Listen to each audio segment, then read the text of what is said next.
ನನ್ನ ಮಗನನ್ನ ಕೊಂದವರನ್ನ ಕೊಲ್ಲಲೇಬೇಕು. ಯಾರು ಕೊಂದಿದ್ದಾರೋ ಅವರಿಗೆ ಶಿಕ್ಷೆ ಆಗಬೇಕು. ದಕ್ಷಿಣ ಕನ್ನಡದಲ್ಲಿ ಅಬ್ದುಲ್ ರಹೀಂ ತಂದೆ ಈ ರೀತಿಯಾಗಿ ಪ್ರತಿಕ್ರಿಯೆಯನ್ನು ಕೊಟ್ಟಿದ್ದಾರೆ.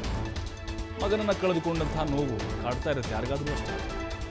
ಮನೆಗೆ ಆಧಾರ ಸ್ತಂಭ ಆಗಿದ್ದ. ಈಗ ನೋವು, ಆಕ್ರೋಶ, ಕೋಪ, ಯಾರಿಗಾದ್ರೂ ಭೀಕರವಾಗಿ ಕೊಂದರೆ ಕೋಪ ಬಂದೇ ಬರುತ್ತೆ.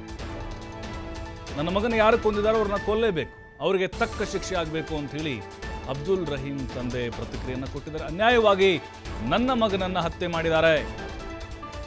ನಮ್ಮ ಮನೆಗೆ ಅವನೇ ಆಧಾರ ಸ್ತಂಭವಾಗಿದ್ದ, ನಮ್ಮನ್ನೆಲ್ಲ ಸಾಕ್ತಾ ಇದ್ದ. ಅವನು ನಮ್ಗೆ ಪರಿಹಾರ ಕೊಡಬೇಕು. 3 ಗಂಟೆಗೆ ಹೋದ ಮಗ ಮತ್ತೆ ವಾಪಸ್ ಮನೆಗೆ ಬರಲೇ ಇಲ್ಲ. ಇದು ಅಬ್ದುಲ್ ರಹೀಂ ಅವರ ತಂದೆ ಏನಿದ್ದಾರೆ ಅವರ ಅಳಲಾಗಿದೆ. ಅವರ ಸಂಕಟ, ನೋವು, ಕೋಪ ಎಲ್ಲವನ್ನೂ ಕೂಡ ಹೊರಹಾಕಿದ್ದಾರೆ.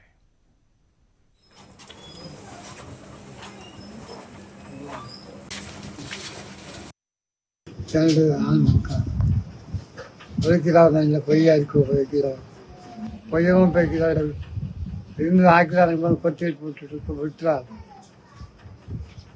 ನನ್ನ ಕಿರಣಕ್ಕೆ ಬಂಗಾರ ಬತ್ತು ನನ್ನ ಕಿರ ಮಗನ ಹಾಕಿಲ್ಲ ಅದು ಕೊಲ್ಲಲ್ಲ.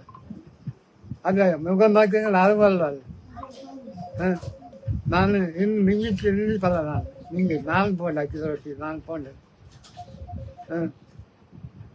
ನಕ್ಕ നല്ല നോക്കിയിട്ട് നാളും സാറല്ല 5 സാറല്ല എത്ര പച്ചല്ല ನಾನು ಇನ್ನೊಬ್ಬರು ಕತ್ತಿಲ್ಲ.